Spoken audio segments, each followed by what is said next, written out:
Chris and I are conquering. I've joined this and he's joined that one, so we can cover both. All righty. I guess we can go ahead and get started. Welcome, everybody. Yeah, exactly. The New York City letter was not quite the same flavor, that's for sure. Of course, we get snow every 3 minutes, so it's probably not that impressive. But there is, according to the weather forecast, this may be the first time. So we have the Jupiter and Saturn aligning, the Bethlehem star on Christmas Day. But then also the forecast, this will be the first time, I think it's something like 100 years, that all 50 states could have snow in some corner of their state on or Wow. around Christmas Day. Wow. So I guess it's extraordinarily rare that it happens. And for bonus points, does anybody want to name the state that ruins it every year? Hawaii. Hawaii. Oh, come on. So Hawaii has certain peaks that have snow pretty consistently. It's Florida. Florida, it's the panhandle, like the western corner of the panhandle that gets a little bit of snow from Alabama occasionally. But Florida ruins it for us every year. But I guess this year, Alabama's going to get some snow and it's just going to like blow across the border into Florida and they'll count it. So ruining things is very on brand for Florida. Exactly. It's their MO. Says the guy that every time he goes to Disney remembers that. So all right. So we can start off with kind of our numbers game. So more and more we are in a steady, not great, but steady volume status. So we are, as you can see, you'll say, well, how's that humanly possible? We're still kind of escalating, but we are not seeing the rapid rate of rise that we saw, in that first week or so after the Thanksgiving timeframe. So there is hopeful optimism that we may be in a post-Thanksgiving plateau phase. It's really tough to say. We're kind of basing that on a couple of days worth of information. Obviously, the concern is, a couple holiday parties could obviously tank that in the wrong direction. So it doesn't take much to start escalating things again. We did, I think it was put out maybe by Bellow, but they're currently across the Finger Lakes, there's 25% bed availability in our hospitals. That's across all Finger Lakes hospitals. There is 41% ICU bed availability. That actually seemed much higher than what I think we appreciate here locally. But nonetheless, that's what's being quoted at the moment. So, we are able to handle the current volume that we are experiencing. But certainly if staff infections and or quarantines continue to escalate, or if we see further inflection, that could put us behind the 8 ball. So keeping fingers crossed that people kind of got the message, saw the error of the Thanksgiving ways, and are reformed for the future holidays, but time remains to be seen. The other dubious distinction is Finger Lakes and Mohawk Valley decided to tie for a brief moment yesterday as far as who was the worst region in the state. And then, not to be outdone, Finger Lakes said shh and bypassed Mohawk Valley. Mohawk Valley fell to 8.2% rolling 7-day positivity, and Finger Lakes went up to 8.71%, just to prove that we're not suckers and we're here to win. But this is not a game to be won necessarily. So we still remain in the why aren't we red yet zone. Every day there's this anticipation that Cuomo is getting ready to denounce us as a red zone, but it has not happened. As far as hospitals, we are right on that edge of that 25% mandate. There has been rumor that a 50% mandate could be forthcoming, but it has not as of yet. So at the moment, there has been no change in our pause status, and hospitals are continuing to kind of progress as they have been for the moment. As we talked about before, my understanding is that Rochester General is canceling elective procedures.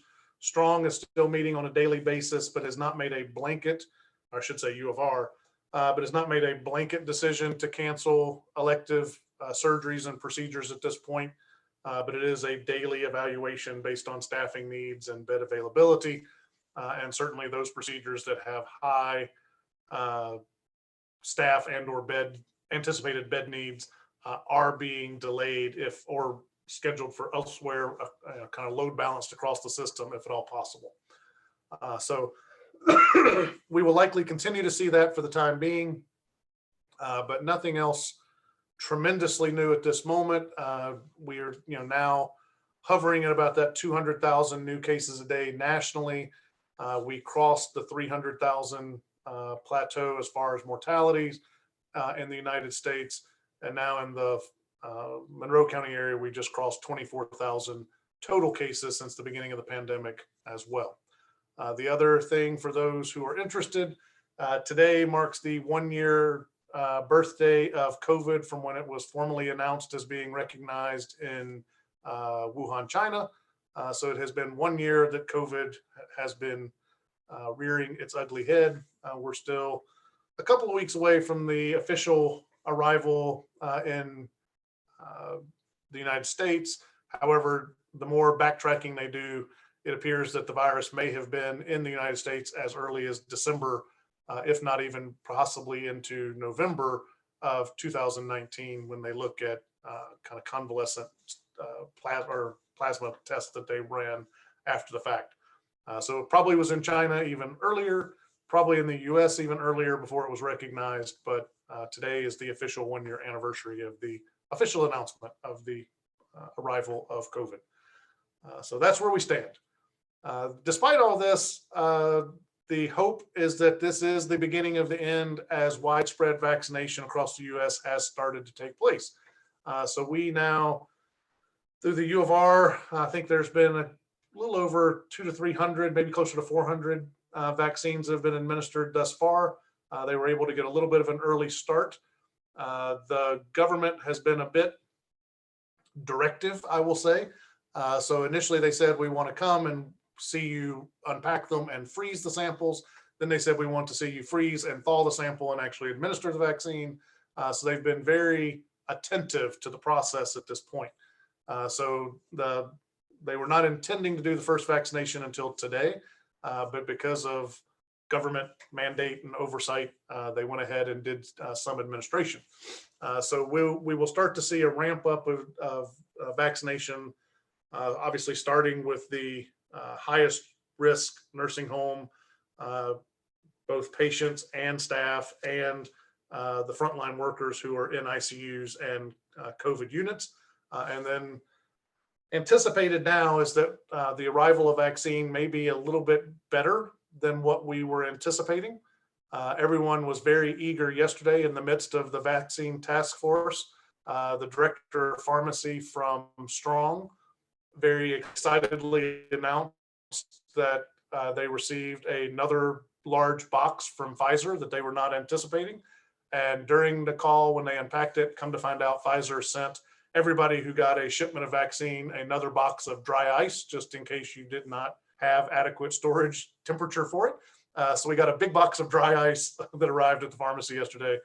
So if anybody's looking for some extra dry ice, it appears that the UR pharmacy probably has some on hand. So just when you get very excited, sometimes you get a little undermined, but it does appear the vaccine is coming faster than we even anticipated. Locally, our cases are still not great. We are still creeping, but we're looking a little bit more stable and not showing the same rate of rise that we did a few days ago. I will point out that for New York State, this is the first time that we have topped 10,000 new cases in 24 hours since mid-April, which was really about the height of the pandemic in New York City. So we are back to state levels about the rate. However, as we've talked about before, is now the western side of the state that is driving that wave more than the eastern side of the state at this point. So I don't think there's much to see from the graphics on my slides today. There's not enough change in 2 days. However, we look at the regional graphics sent by Nick Apostolaris and his team. As you can see, we're kind of seeing that slowing, kind of plateauing effect really across the region of all the surrounding counties. So we were seeing that kind of meteoric rise there for a bit about a week ago that was kind of having us all on pins and needles. We are not seeing that same rate of rise, and that's good. He did point out and had some statistics looking at the incidence and mortality in our nursing home and long-term care facilities. And that is pretty shocking. No surprise that those are some of our most vulnerable patients with the closest living quarters and the highest risk of transmission. And in fact, it does jive with that their mortality rates are 2 to 3-fold what you would see, if not more, than what you would see in the general population. No surprise. There's also been a bit of, I'll say, clamor here in the last 24 hours. There was a article that came out, I think it was in the New York Times, that highlighted that the mortality rate, I believe it was in November, for folks under the age of 30 was the highest that had been recorded in a month in the modern era. So even though we continue to say that younger folks tend to not have the same severe manifestation and mortality risk, even though they are one of the highest incidence groups at this moment, it is still trending towards a much higher mortality curve for that population than we have ever seen before. So this is still nothing to be toyed with. Even though the vaccine is there, it's going to take months before we can, get widespread vaccination and come anywhere close to herd immunity. So we're still on this ride, and really the social distancing and isolation are still going to be our greatest protections for the time being. So with that, a couple of quick announcements. So for anyone in the Chemung County area, there was just a text message sent out, which I don't even know how I got on this, but Chemung had a testing site that was going to be open tomorrow. It has been canceled due to weather and will not be rescheduled. So don't know how many folks they had set up for that, but if you are in Chemung County and had been directing or planning to go there for testing, it was a one-day testing site as best I can ascertain, but it has been closed without plans to reschedule. Also, for any of our folks, really either primary care or private, who have been referring patients to the pre-testing, pre-procedure swab station that the U of R has set up on Monroe Avenue, there has been a lot of issues with limited parking and a lot of complaints about congestion getting on and off the street, both by local businesses and by patients. So as of December 26th, they will be closing that swab site. And on December 28th, they will open a new and improved and larger swab site on 300 East River Road, which is the back of the building that's occupied by U of R Advancement, where we do our grand rounds.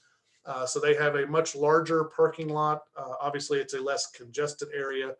So that site will be open and will be operational for business. It was pointed out that one of the largest volume of utilizers of that happens to be our AHP contingency of providers and practices. So as much as I thought that may not be necessarily newsworthy, it appears it might be. So just so you all know, the East River Road site will be opening on December 28th. Let me see what this says here. I'm going to cover the vaccination in just a moment because there's lots to talk about in vaccination. So I'm building up to the most exciting part of the day. So hold for just 2 seconds. So the Monroe Ave swab site will be open till right at Christmas, then they'll close, and then the East River Road will open on December 28th. Otherwise, those sites remain fully functional. They announced they're doing about 4,000 swabs a week at those sites, the conglomerate for pre-procedure testing. So there is still quite a bit of need and desire for that at the moment. With that, they also asked if we could get an estimate of what our likely need, both for pre-procedure testing and for clinic-based testing, would be in and around the holidays. So everyone can probably recall right around Thanksgiving, there was a bit of a downturn as far as return of tests as timeliness. And part of that was because they tried to allow some of the lab staff to actually get a little bit of a break during the holiday, because those folks have been worked pretty handily here the last couple of months. They would like to be able to give folks time off again, but they don't want to be caught flat-footed. So they're trying to get a good estimation of what their staffing needs will be over these holidays, and that will largely hinge upon what our volume of testing will be, which may be directly a corollary to what our hours and utilization. So if you are a private practice and are anticipating not doing elective procedures in your office over the holiday, and therefore will not need pre-procedure testing, if you could give us a heads up just to let us know so we could pass that to the lab. Likewise, if your office is planning to close or shut down or reduce staff, which, it would just be great if I could pass that along just so they could kind of get a sense of what the volume estimates would be over these next couple of weeks. Okay, with that, the part that everybody cares about, the vaccine. We, as of right now, do have Pfizer vaccine in hand.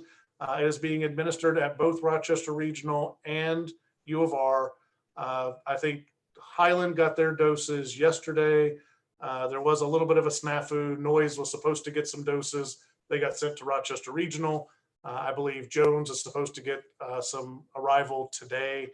So there's, vaccine is kind of rolling in steadily over these next couple of days, but we are starting to see vaccine get into arms now. Couple pieces of good news. Number one, the Pfizer vaccine is a 5-dose vial. What we have learned already from our pharmacy team is that they can easily get 6 doses out of every 5-dose vial, which means our vaccine capabilities actually increased 20% already. So that's really good news. So that's an even bigger bolus than we thought we were going to get. Number two, as of yesterday, the FDA Advisory Task Force reviewed and put out their recommendation to the full FDA panel for the approval of the Moderna vaccine. All of the data that has come out has jived with everything that we've heard, around about that 95% efficacy, low adverse side effects, very good safety parameters. So it looks like everything the Pfizer vaccine is, but comes in a more shelf-stable standard refrigeration package, if you will. So the anticipation is that the FDA will give final EUA for the Moderna vaccine on or around Friday. The interesting thing about the Moderna vaccine is it is going to be distributed by McKesson. So McKesson already has worldwide distribution capabilities. So unlike Pfizer, which had to transport the vaccine from their site to FedEx and UPS, McKesson, everyone believes, already has the Moderna vaccine in its possession and at their distribution centers, and are awaiting final approval to begin dissemination.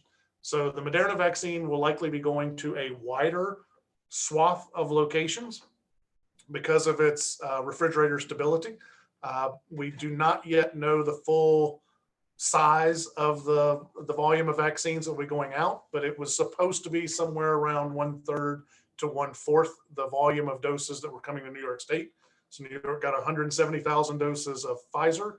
They were supposed to get 40,000 doses of Moderna.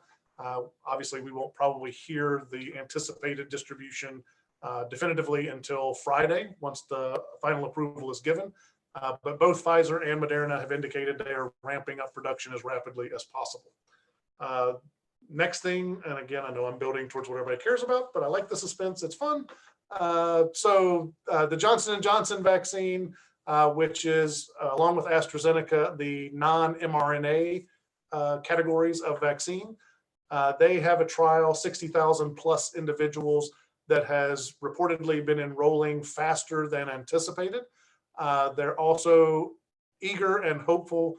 They have set a early termination endpoint that if they are able to demonstrate a 90+% efficacy, that the trial could be terminated early. There is some anticipation that they will likely reach their 60,000 plus enrollment sooner, and or may be on track for that 90% plus efficacy by early look at the data was the early word. Who knows for sure, because it's all data safety monitoring.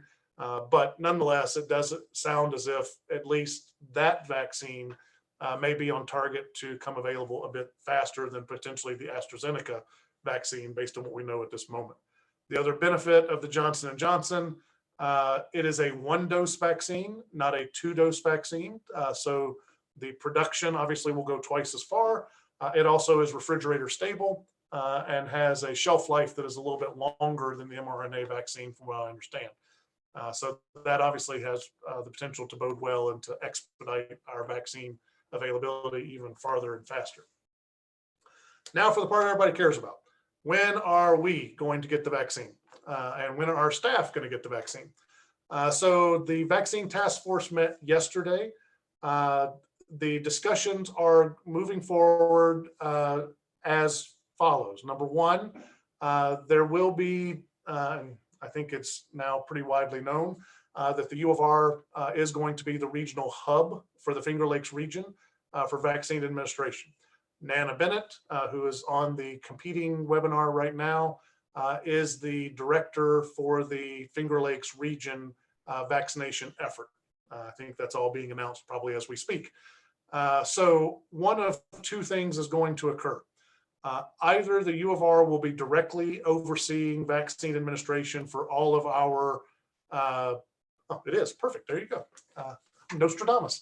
So either U of R will directly oversee the vaccination of all of our nursing home and medical staff, and or there will be some concomitant and combined effort with the Department of Health.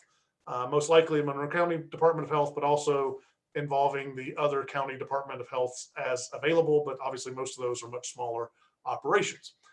So we will know likely within the next week what the vaccination schedule is going to be as far as a timeline. They're anticipating it is likely going to be 1 to 2 weeks to get that first push that was mandated by the CDC, which is nursing home staff, and high-risk frontline workers. There's probably going to take at least 1 to 2 weeks to get those folks vaccinated. So all of our groups, all of our staff will likely fall into that next wave.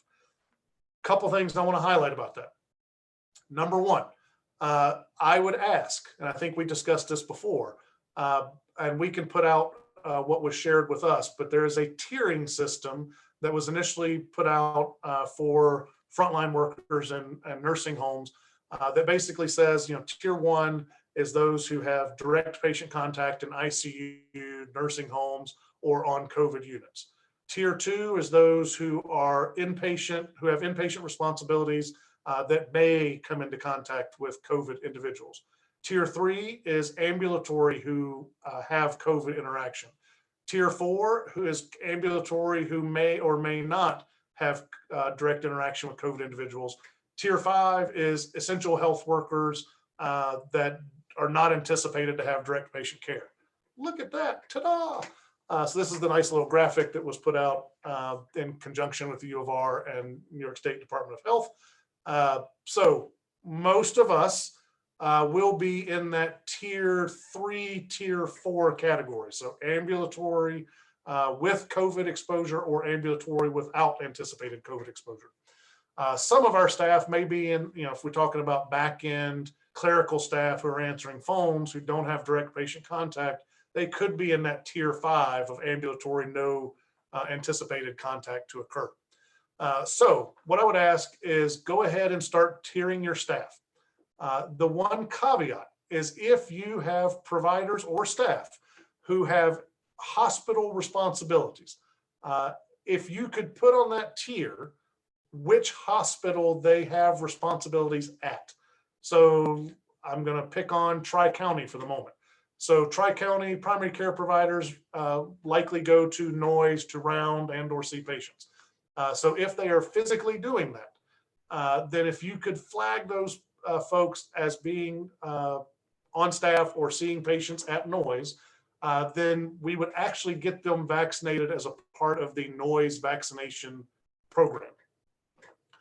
If they do not fall under a hospital vaccination program, then they will fall under this ambulatory vaccination program, which will likely start to follow within the next couple of weeks, 1 to 2 weeks. So I would anticipate for most of us, we're all probably looking to get the vaccination sometime in January, is my guess, based on availability and how rapidly the vaccine is getting administered. So if you can start that tiering process, call out those who have inpatient responsibilities, and you're more than welcome to share that directly with me. I'm going to then pass along, especially for those with inpatient responsibilities, I will then make sure that merges against the list that the CMOs at each of the hospitals are keeping to make sure that we have those folks on those lists. And then once we get a final clue working with Nana Bennett as to when and how we're going to start this ambulatory vaccination process, we will then communicate out, but most likely in the beginning, it's going to be some type of centralized locations. The anticipation is we will likely try to do those at least regionally, where folks would need to come to that vaccination site.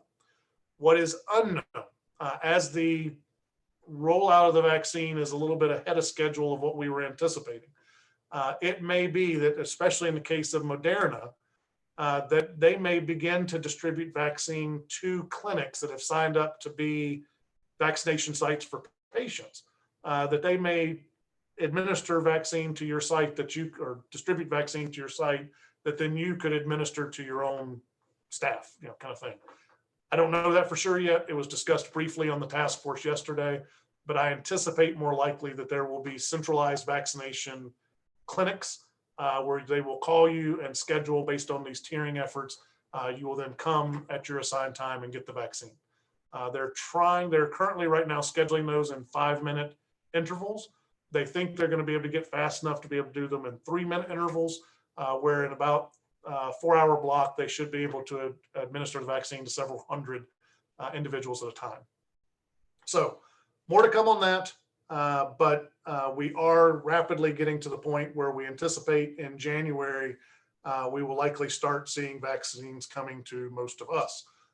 Potentially faster, just depending on what the timeline and release of the vaccine is. But it has been very clear, and one of the big pushes from the federal government is they want to see the vaccine being administered as rapidly as it gets delivered. So they do not want delays to occur. They do not want it sitting in storage freezers. And more importantly, they do not want any site to hold vaccine. So if we give a vaccine to, say, LJ, who's sitting below me on the Hollywood Squares, they do not want me then holding a dose of the vaccine to give her dose 21 days later. They want to give every dose for the primary vaccination with the promise that they will then backfill the dose when it's time for LJ to get her 21-day dose down the line.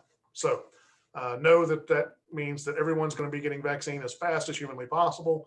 And especially for folks who have inpatient responsibilities or roles, those folks will likely be getting called sooner, but we're now talking probably days separating all of us at this point if things continue to go well.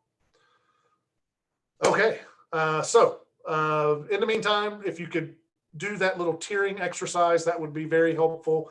I don't know if it's going to be used, but I would like to get ahead of the game so that we're moving rapidly in that direction. It's going to need to be logged in the vaccine. Yes, it is going to need to be logged in the New York State vaccine program.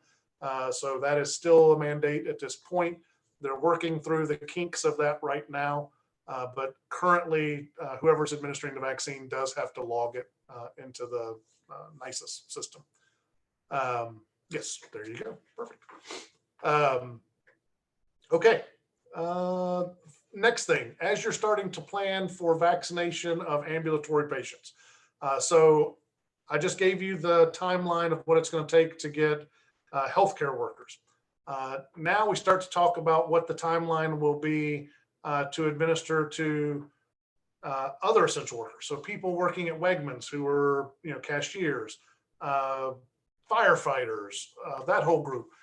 This is going to start to take longer periods of time. The anticipation is for our ambulatory well individuals that they are probably going to get vaccinated somewhere in the June to August timeframe. So even though things are slightly ahead of schedule, and I would anticipate almost everyone on this call will likely get a vaccine by the end of January, if not potentially later in February, just because of holidays.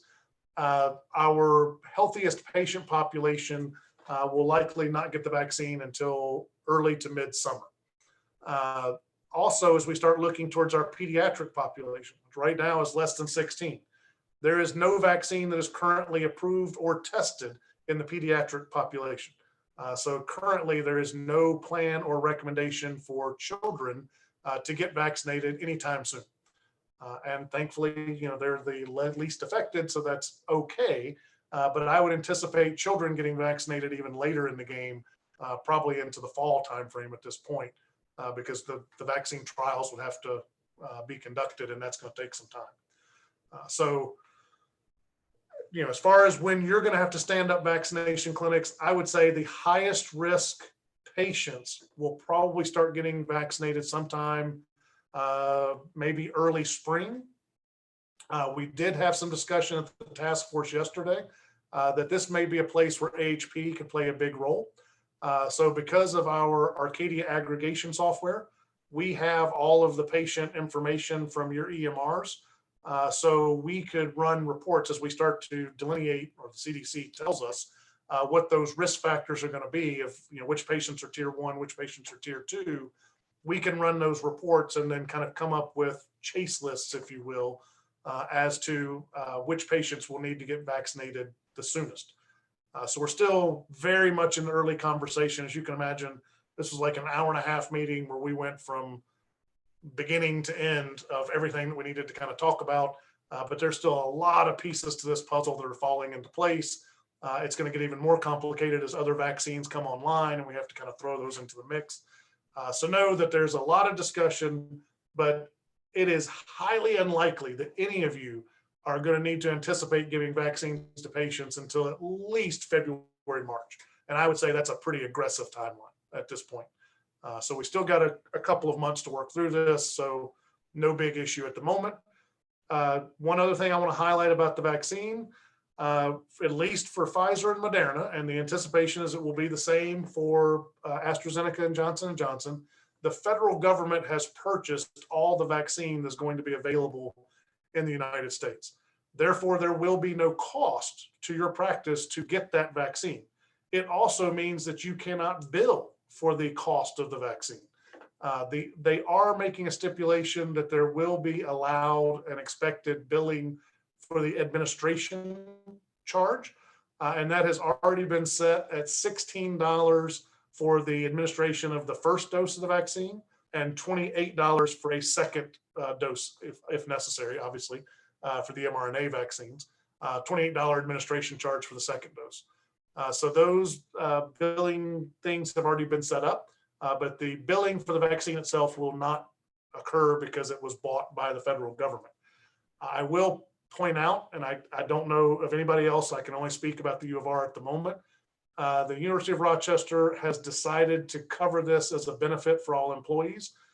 So for U of R, they will be administering the vaccine to their own employees, and they will not be charging them anything for the vaccine or the administration costs, but they're self-insured, so they just be billing themselves. So it doesn't make much sense. So know that if you have a patient who is a U of R employee, it may be financially advantageous for them to get vaccinated through employee health rather than your office. And again, we'll talk more about this. I'm sure there's going to be other companies that do a similar process, but we're not likely to see Xerox get a allocation of vaccine to administer. So those people will probably get vaccinated through your clinic, whereas health system employed patients may be better off getting vaccinated through their employer. So we'll talk more about that as time comes, but just wanted you to know that's out there. Okay. That's all I got for vaccine. I'm happy to answer questions, but I'm going to keep rolling for the time being. Next thing. Can I just mention one thing, Chad? Yes. I wanted to let folks know that Erica Dobson, our director of pharmacy, found the New York State Vaccination Program 83-page handbook from the New York State Department of Health, soup to nuts, about the vaccination program, and we'll include the link to that in today's email. Perfect. So if anybody's got some time for some light reading, I'm sure those are 83 pages of excitement all around. Okay, so now on to PPE. So last night we got board approval from the AHP board to go ahead and make a large purchase of some PPE equipment. So in particular, it looks like we're going to be able to make a pretty sizable purchase of N95s and gowns. Still working through the details of that. We may be able to make a purchase of procedure masks, like surgical masks as well. Gloves are on allocation, so we can't do large bulk purchase at this moment. But the nice thing, and the reason I'm bringing this up is, and especially in the N95s, they've been a little bit more thin, I will say, at the moment as far as availability. But when we get this bulk purchase, we will have a pretty significant supply available to us that should cover us for the time being. So just wanted to make sure everybody was confident that as we're getting into this need for more testing, potentially more protection, knowing that January 20th could be our biggest risk window, we should have a more than significant supply, which I would hope we will have access to on or around the first of the year. So just wanted to put that out there. The other piece of good news, I have not felt them, touched them, tried them on myself yet, but I did hear from the U of R supply chain that they have found a distributor of vinyl gloves that have the feel of nitrile, which was the phrase of the century, but they were very excited about that. So it looks and feels like the nitrile gloves we all use, but they are the vinyl gloves that are more readily available. So those are supposed to be coming in soon. So you're likely going to be seeing those mixed in to your distribution. Do I know the brand? I do not know the brand off the top of my head, but as soon as I do, I will pass it along to you. So more of that to come, but we'll be seeing those coming in shortly, I believe. Then the next thing is just to know, yes, absolutely. The PPE distribution, for those that did not hear, the next PPE distribution would have fallen on December 23rd, but because of staff time away for the holidays and whatnot, both in supply chain and in AHP, we have moved that to December 30th, which will be 9 to 10:30, like always here at Corporate Woods. So we will have your goodies available for you right before the New Year holiday, so you can celebrate in all of your PPE fineness. So I just want to put that out. As for next week, we are planning to continue the webinar, at least for Monday the 21st, because information is flying fast and feverishly. The 23rd, I'm a pretty boring guy, and there's a pandemic, so I'm not going anywhere. So I will be here, but I can imagine other people may not want to hear it from us. So if it is not desirable, we can bag for the 23rd, but I at least want to put it out there to see what people's feelings were. So if people have strong feelings about how much they will miss their pre-Christmas installment of the webinar, then let us know. And if people feel very shortchanged, then we'll make sure that we can beat Santa to the party. But if people would rather do anything else than listen to another one of these webinars before Christmas, I am wholeheartedly understanding, and we can find something else to entertain ourselves, more or less. I think the other things, so we have heard some reports. The other reports about the 87637 code that was still getting denied. We got some feedback back, thanks to Doug Bennett and Renee and several other folks, that it was entered incorrectly into Excelis' system. They have now recognized that, and they are going back and reprocessing those claims. So if you did get a denial after we promised you that it wouldn't, remember they were going to go back and process those as of October 6th. It has now been fixed once again and should be reprocessed without any need for resubmission. So know that that should be up and running now. The other thing is there has been we've had several conversations over the last few days about guidance and ambulatory practices around quarantine and isolation for exposed, symptomatic, positive, asymptomatic positive individuals. Briefly, and we can put this out, it was put out by the U of R and is actually pretty helpful. But for those who have known COVID-19, who are asymptomatic, they never manifested symptoms, it is 10 days from the positive test that they must quarantine or isolate. Isolate is the right word because they had COVID. If they are symptomatic, they have to go 10 days from the onset of symptoms, and their symptoms have to be improving, and they must have no fever for at least 24 hours without fever reducing medications. So if you had symptoms, a little bit extra stipulation. If you have ambulatory patients who are in that isolation window, in general, if possible, they should be encouraged to seek ambulatory care after resolution of their isolation period. But if they are sick and need to physically come into the office, then they should be brought directly back to the room. Don't wait in waiting areas. Don't mix with other patients or other staff members unnecessarily. And then anyone who's going to come into contact, which should be a limited subset, should be in full PPE protection if the patient is still inside of that isolation window, because they are still considered contagious at that point.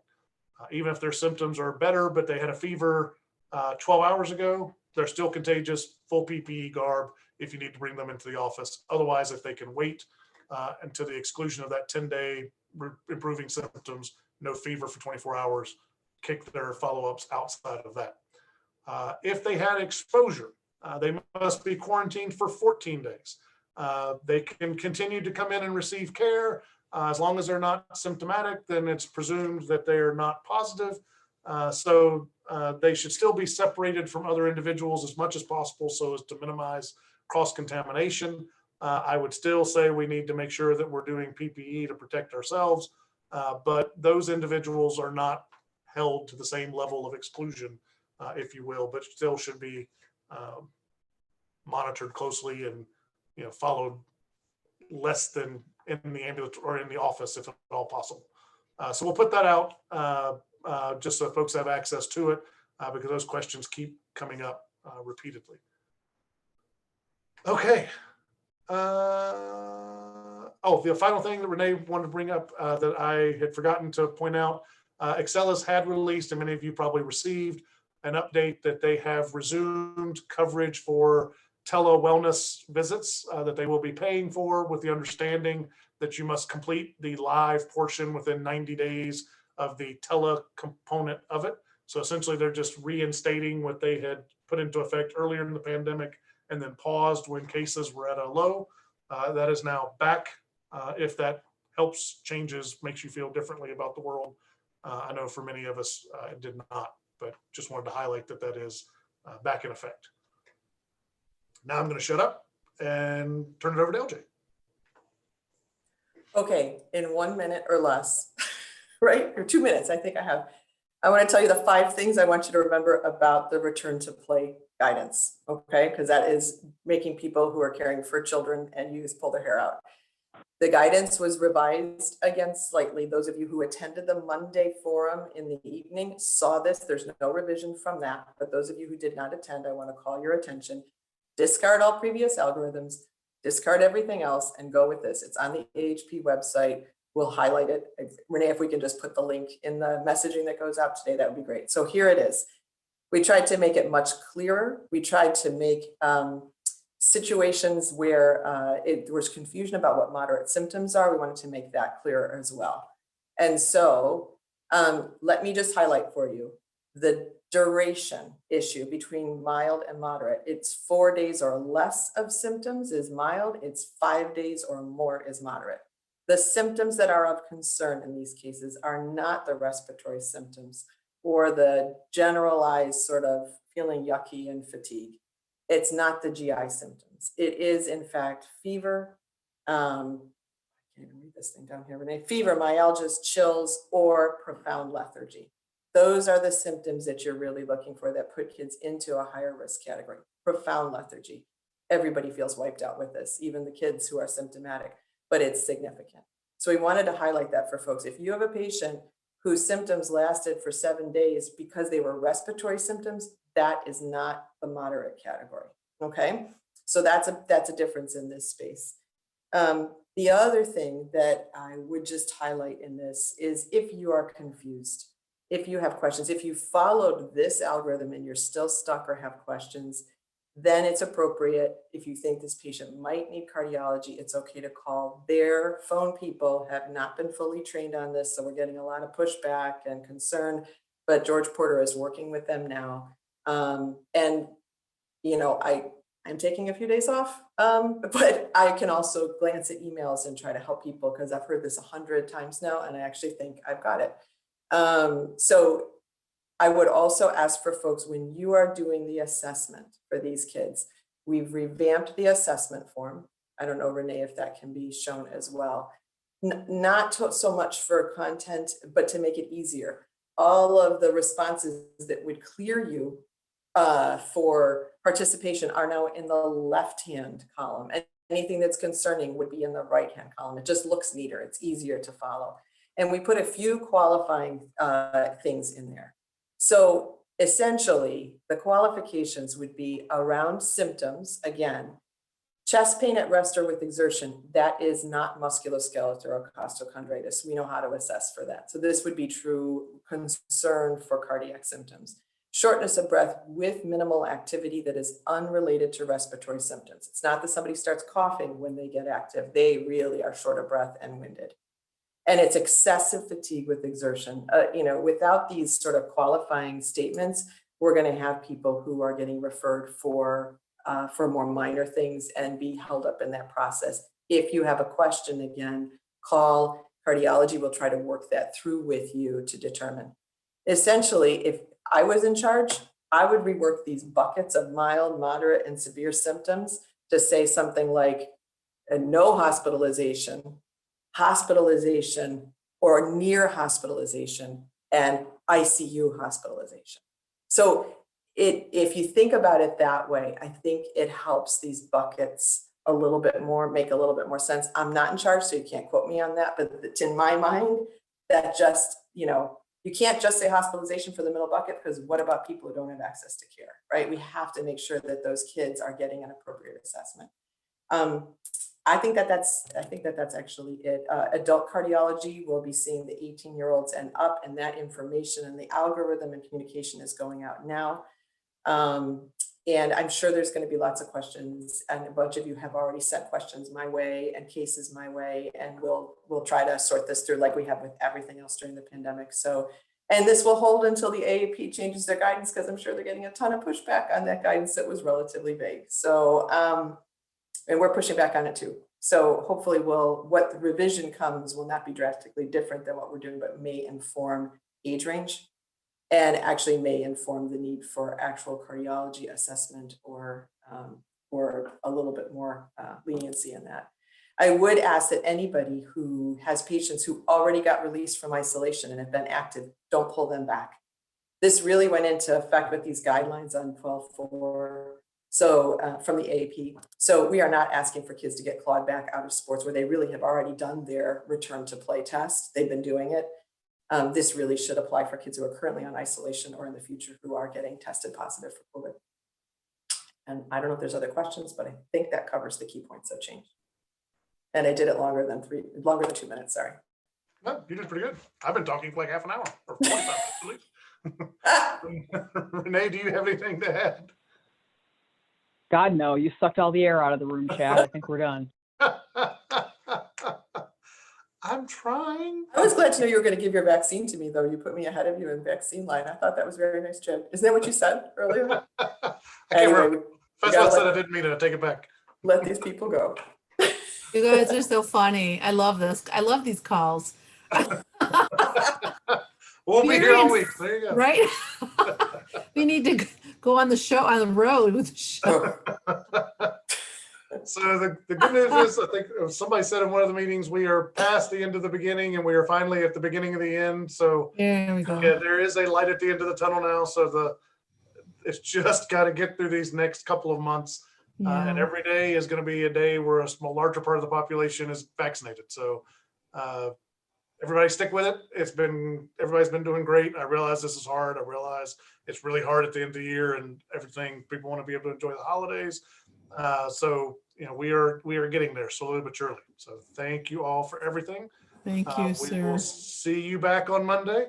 And if any questions, issues come up, as always, don't hesitate. We'll be here. Thank you. Take care, everybody. Take care, Have a guys. great one. Bye-bye. Bye-bye.